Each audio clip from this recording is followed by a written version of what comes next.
এই যে তোর টাকা বুঝে পাইছিস? বুঝ করে পাইছি। এমন একটা ভাব করলি যে মামারা মনে হয় তোকে সম্পত্তি মারিয়ে খাবে। আরে শোন, মামাগের কাছ থেকে সম্পত্তি নেওয়ার জন্য এত আন্দোলন লড়াই সংগ্রাম লাগে না, বুঝেছিস? এন আমি একটা কথা কই, আমি কিডা? মামা।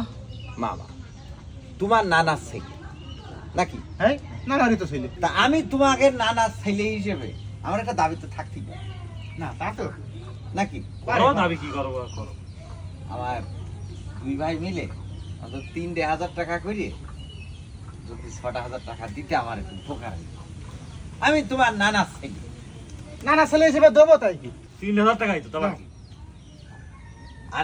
আরেকটা দাবি কিন্তু আমার ছিল। আমি আর তোর মা একই তোর নানির পেটে ছিলাম। আমি যে দুধ খেয়ে বড় হয়েছি, তোর মা সেই দুধ খেয়েছে। তো সেই সুবাদে তোর নানিরও আমি কি ছেলে। হ্যাঁ, তো নানি ছেলে হিসেবে তোর কাছে আর 1,000 টাকা আমার দাবি। আমি তো আমাদের আপনই নাকি? নানি ছেলে দি যে যত্ন করে না দিলি হয়। আমি তোর মার ভাই। কার ভাই? মার ভাই। মার ভাই। তো তোর মার ভাই মানে কি? তোর মা আর আমি ভাই বোন, কত কাছের সম্পর্ক জানি।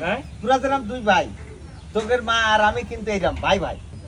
তা তোর মার ভাই হিসেবে আমার আর 1,000 টাকা তোরা আমার। আরে মার কথা বলিস তো, এখানে নাও খাওয়া যাবে। মার কথা মনে পড়লে কিরকম একটা লাগে, এটা ইমোশনাল ঘা দিয়েছ না? দিয়ে দি 1,000 টাকাই তো চাইছিস। ও নাও নাও। তোরা আসলে মানুষ না, তোরা ফেরেশতা। আমি একটা কথা এবার তোকে, মামা কি জিনিস এই জিনিসটা আগে বুঝতে হবে। মা কি? মা একটা। এই মা যখন দুটো হয় মা তখন হয় মামা। দুটো মা সমান একটা মামা। হ্যাঁ, দুটো মা সমান একটা মামা, দুটো মা দিয়ে একটা মামা। আমি করছি তোরা আমার ভাই নেই, আমি তোদের মামা। সেই সুবাদে তোদের একটা দায়িত্ব আছে না? আমার তোরা দুই ভাই মিলে 5,000 করে 10,000 টাকা দিই। বাবা টাকা যা দিছাও সব তো শেষ হয়ে গেছে, আবার বন্ধ তোমার পরে দিবি। পরে আমি তো তোদের মামা, তাই না? তোরা আমার ভাই। হ্যাঁ, তাহলে মামা তো একটা ভাগিনদার পরে একটা দায়িত্ব আছে, অধিকার আছে, করতেই পারে। আমরা 5,000 টাকাই তো চাইছি। হ্যাঁ, দোকানে মামা, দোকানে। আচ্ছা, তাহলে এই কখন দেবো? বাকি থাক, পরে আমরা দোকানে। না, বেশি ঘুরতে পারবো না। টাকাটা বলো আমার আজকে লাগবে। আজকে কি করতে হবে? কি করতে হবে কলিতে হবে না। আমি টাকা পাবো তা দিবা না? তোমরা কি মানে গাজির গান পাইছাও নাকি? টাকা কত পাবো? কত? 5,000 10,000। তো টাকা দিবা না? মামা তাহলে কিরামেরটা হয়ে গেল। কিরামেরটা কি? টাকা বুঝ করে দিয়ে তাই কিনতে যাবি না? ঠ্যাং ভেঙে হাতে ধরে দেবো পেঁয়াজক্কু টাকা। কয় টাকা পাই?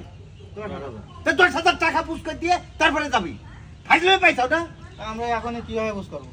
কি থাবাইয়ে দাঁত পাটি সব খুলি ছড়াই চলবা না একেবারে। টাকা বুঝ করে দিয়ে 10,000 টাকা দিয়ে তারপরে খেতে যাবা। কথা তো মনে থাকে। এর আগের জন্য সাইকেল নিতে দেখিনি। শুরু করলে কি আর শেষ করলে কি?